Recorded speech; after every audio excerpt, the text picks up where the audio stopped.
Have you ever thought about how rich people manage and grow their money? How do rich people make their money grow, while poor people find it hard to pay for their daily needs? In this video, we will learn the 5 money rules that every rich people have mastered.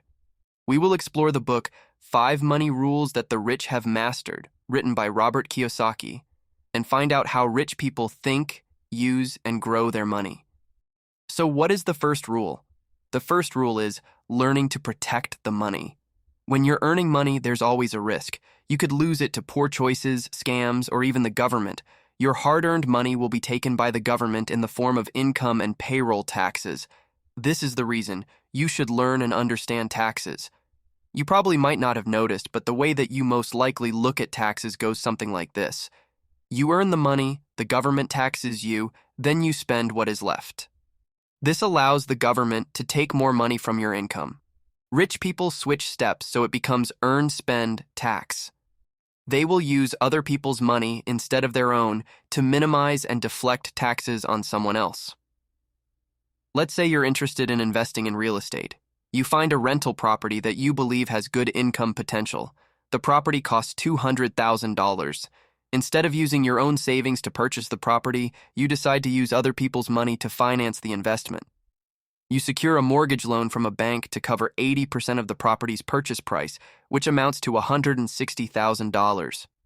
You invest the remaining 20% as a down payment, which is $40,000 from your own funds. You have borrowed $160,000 from the bank to buy the property. The annual interest on the mortgage is, let's say, $10,000. In many jurisdictions, you can deduct this interest expense from your rental income when calculating your taxable income. This is just one example of how you can save your money. You should look for and exercise similar money-saving loopholes. The second rule of money is that you should learn to leverage your money. No matter who you are, your resources are limited. You only have limited money, energy, and focus, so you need to learn how to use it wisely. Leverage, put simply, is doing more with less of you involved. Robert Kiyosaki says, leveraging can be done by using 2 ways, other people's money and other people's time. If you are using your own money, you are taking all the risk. Other people's money helps to dilute the risks and allows you to purchase beyond your capacity by leveraging debt. But before leveraging other people's money, you need to be extra careful and grow your financial intelligence. Debt can end with a lot of bills if you're not careful. There are 2 major options to leverage other people's money, that is, loans and investors. Loans are available through banks, and if you are able to maintain good credit, you can secure loans from the banks. When most of the people hear about the debt, they cringe. But all debts are not bad.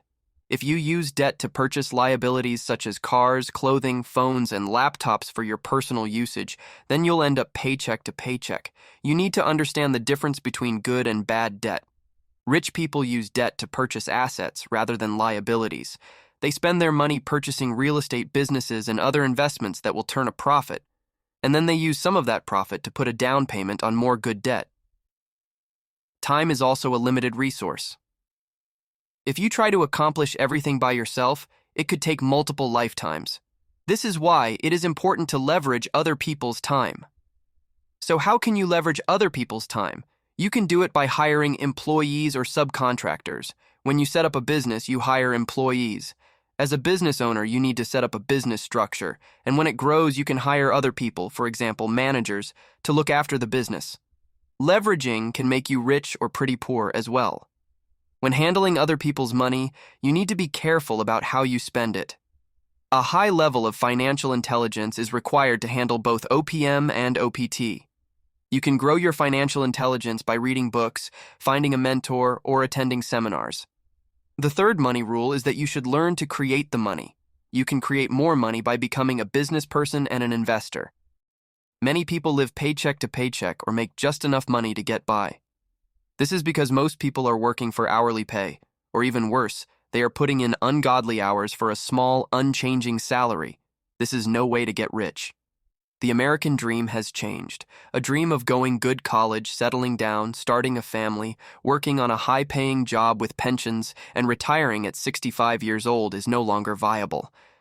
Time has changed, and even college diplomas have become less important than they used to be. Entrepreneurship is the new way. It's one of the fastest ways to create wealth. Let me give you an example. Suppose if you made $10,000 an hour, you would be limited to $240,000 in a day. I know that's still a lot of money.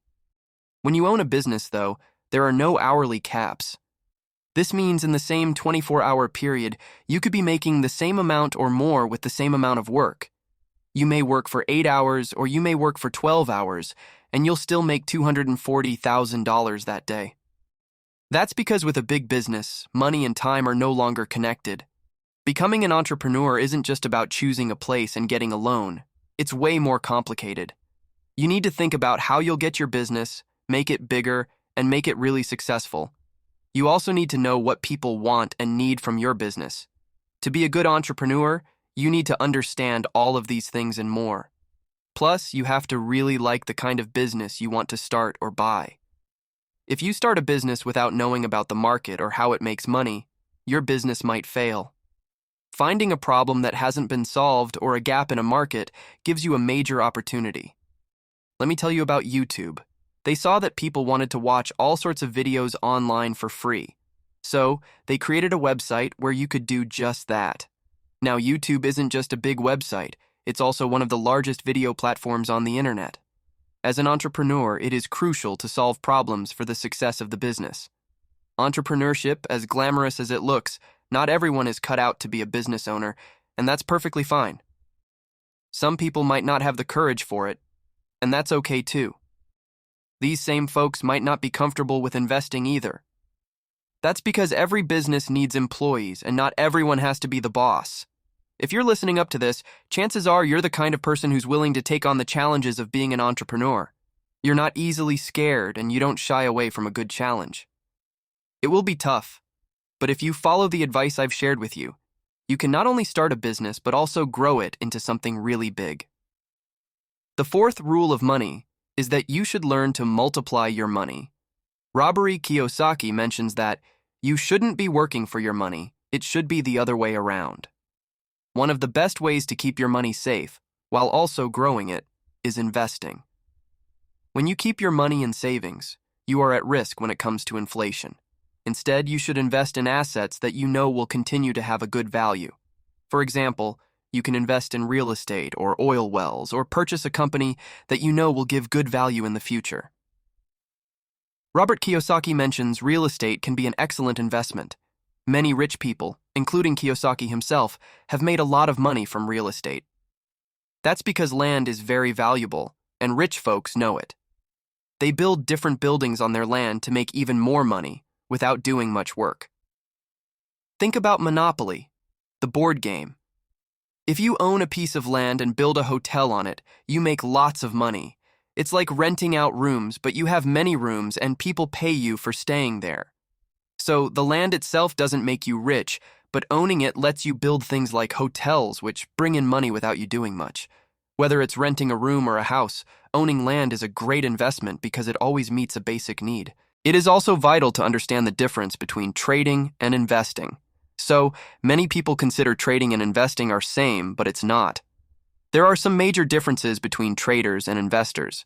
Let's assume there's a piece of land and how traders do the opposite to investors. Traders see land as a quick way to make money by fixing it up and selling it fast. They work hard for that money, and it's not passive income. Investors also see potential in land, but don't just sell it quickly. They keep it and rent it out. They might not make as much money up front, but they get paid regularly, like every month, which is passive income. Plus, as the land value goes up, they can charge more rent. Investors can even make more money by turning, say, a motel into an apartment complex. People always need a place to live, so even in tough times, investors still make money. The fifth money rule is that you should build a good team. A lot of people like to do things on their own, and that is fine up to a point. Once you hit a certain level of success, individualism becomes a detriment and holds you back from success. If you want to build your wealth and hold on to it, you need to make sure that you have a team of experts around you that have your best interests at heart. Think about it like this. Imagine you own a bunch of grocery stores. Can you work the cash register? Most likely. Can you sweep and mop the floors? Of course. But can you do all these tasks in every single store? Absolutely not. It's just not possible because you don't have enough time. So, what's the solution? You hire people to help. You bring in folks to operate the cash registers, stock the shelves, and keep the floors clean. But what about managing all these employees and running the stores smoothly? That's when you hire managers. They're the ones who keep an eye on the workers and make sure everything runs smoothly every day. But it doesn't end there. Let's stick with the grocery store example. Imagine someone's shopping in your store, and they slip on a puddle caused by a suddenly malfunctioning refrigerator. What if that person decides to sue you? Are you a lawyer? Probably not. So, you'll need a lawyer to deal with these kinds of lawsuits. You might need different lawyers for other legal matters since they specialize in different areas of the law. Imagine you want to become really rich like the people you see in movies or on TV. Well, those super rich folks usually have a bunch of smart and helpful people working with them. These people are like their secret weapons for success. Some of the important team members that rich people often have are lawyers, accountants, mentors, financial planners, and brokers. So, if you want to build wealth and keep it, think about having these awesome people in your corner. They can make a big difference in helping you achieve your dreams. That concludes this video. I plan to consistently create videos summarizing books, and if there's a specific topic you'd like me to cover, please feel free to leave a comment below. And of course, remember to click the subscribe button as it comes at no cost to you. Enjoy your day!